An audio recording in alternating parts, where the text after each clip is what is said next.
Welcome to Chillin' 101. We hope this video helps. In this video, I will explain how to find your Ford Escape keyless entry code. First, you'll want to locate the factory set 5-digit code that allows access to your vehicle without a key. This code is unique to your Escape and is often found in a few common places. Knowing where to look can save you time and effort when you need to get into your car quickly. The most common places to find your code are usually inside the vehicle. Start by checking your owner's manual for a card with the code printed on it.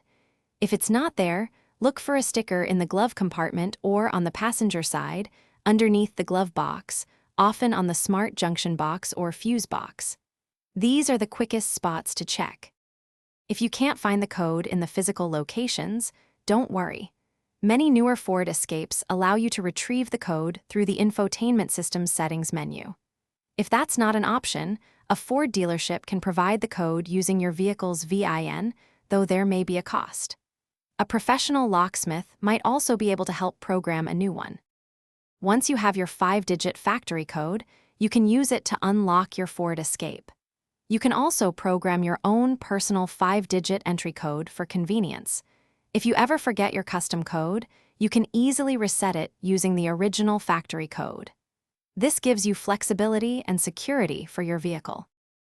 Thanks for watching. Consider subscribing if we helped you.